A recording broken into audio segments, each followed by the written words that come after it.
As a content creator, there's been so many cameras that come out recently that I literally just want to go ahead and grab. For example, the A7C, in my opinion, is like one of the best vlogging cameras to come out in recent times. This is a full frame camera with a flip out screen, not a flip up screen. Not like this Nikon D750 where like, that's what the most Sony cameras do recently. They just flip up like that, kind of like useless. I really love the A7C because it has more practical uses for me. I used to vlog like daily, and I used to vlog on my iPhone 7 Plus. This is the iPhone 11 Pro, but you get the idea. And basically, there's been so many opportunities that you are afforded to when you have these full frame cameras, especially the A7C with that flip out screen. It's pretty dope.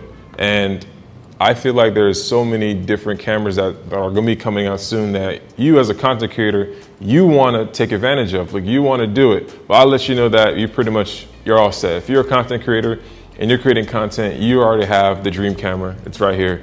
It's in your hands. Let's stop. Let's stop with the bull. Let's stop with the mess.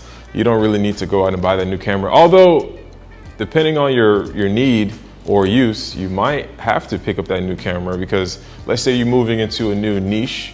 Like for me, for example, like I wanted to get into real estate photography. So I went and got me this 20 millimeter f1.8 lens, which has been perfect for real estate photography. It's been amazing. It's helped me out a lot.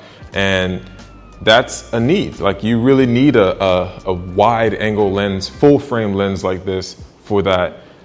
And it's different, but if you're just the everyday content creator who's creating content on YouTube for whatever the case is, it doesn't really matter. Like you don't really need to go ahead and dish out $1,700 for a camera. I mean, if you have $1,600 to spend on a camera, go ahead. You know what I'm saying? Like, you know, go nuts. Like buy me a camera if you have that expendable income, you know? And that's the thing too, like for me, I have so much gear, so much. This is a rant still. I have so much gear. I have podcasting equipment. I have 4 USB mixers for podcasting. I have multiple cameras. I just have so much. And there comes a time where it's like, okay, what am I doing with all this stuff? That's why this year I started to just literally slow down on the camera equipment purchases. I think the last big purchase was I forgot what it was. I think that my last big purchase was like the Rodecaster Pro and maybe my office rebuild. I got a chance to redo my whole office, and the Rodecaster Pro has been perfect. And I got it simply not because I'm podcasting, but I also manage people's podcasts. So I'm going back to the need and the niche. I got the Rodecaster Pro because I podcast and I also manage people's podcasts, my clients. So I go to their office or they come to my studio and we podcast. I record their audio, edit it. It's super clean, it's super dope. And the Rodecaster Pro really just expedites and makes that service a lot easier. Just like that 20 millimeter lens I was saying earlier, the Rodecaster Pro just makes podcasting easy, fun, and just painless. Like I said, I have so many other USB mixers. I have a Yamaha XT, a bunch of letters. I have a H4n Pro, which was amazing, by the way. The H4n Pro was great for what I needed it at the time.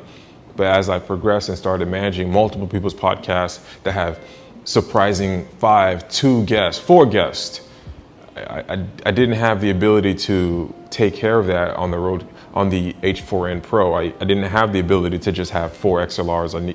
It has 2, physical 2, and then there's ways to go around it where you can split it, but then you're running into an issue where it doesn't really have 4 channels. So the Rodecaster Pro, I can have up to 4, 5, 6 guests. I even can have somebody on a phone call and have all their audios linked. I'll have all their audios on their own individual channel. It's pretty great. So like I said, as a content creator this year, there's so many cool things coming out. Just be careful, try not to waste money, try to be smart, focus. Think about this, return on the investment, the ROI. What's the ROI of that purchase? Just try to focus. Just try to sit down, map it out, map out what you're going to be doing, how are you going to be using this equipment, when are you going to be using this equipment, and how long are you going to be using this equipment. Like, is this equipment going to be here for a year and then there's a new version coming out, then you can get the new version, which happens a lot, by the way. So do your research, do your homework, and create something dope. Thanks for watching, and stay tuned for the next video. Like, subscribe, and let me know what you think about this rant in the comments below. Like, hey, this guy needs to shut up, or hey, this guy has a Nikon. Who has a Nikon? I shoot Nikon. All right, stay tuned for the next video. Peace.